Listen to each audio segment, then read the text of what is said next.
Sejumlah ASN Capil Ambon jalani pemeriksaan BKD terkait dugaan pungli.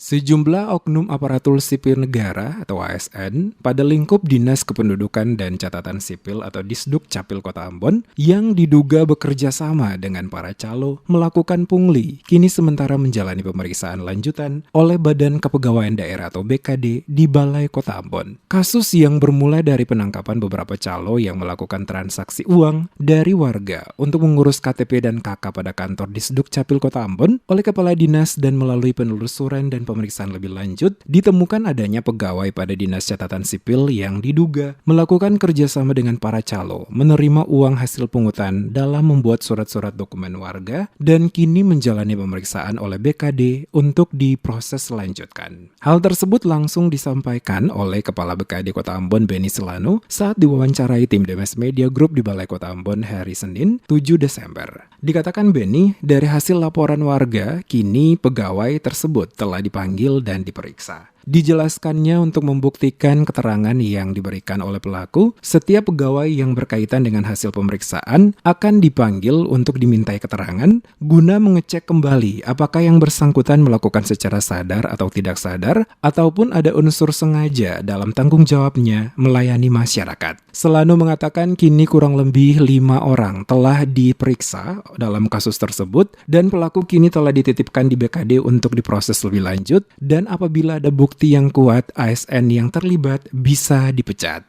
Menyangkut ASN yang sesuai laporan masyarakat juga yang kalian tahu, yang bersangkutan kami sudah panggil dan kami sudah periksa.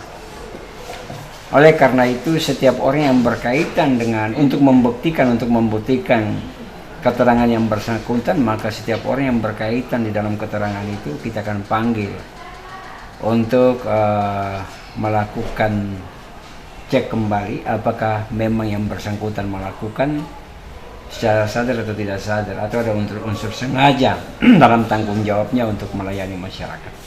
Nah, sudah kurang lebih 5 orang yang kita periksa dan hari ini kita akan lanjutkan untuk kasus tersebut.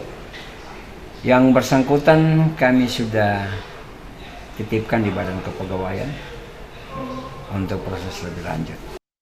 ASN yang dihukum berdasarkan pelanggaran yang dilakukan sesuai dengan PP nomor 53, untuk itu keterangan yang akurat juga harus didapatkan untuk memvonis ASN sesuai dengan pelanggaran yang dilakukannya. Oleh karena itu, Selano menambahkan, sejumlah saksi-saksi akan dimintai keterangan untuk mengetahui apakah ASN tersebut melanggar aturan dan apabila terbukti akan diproses.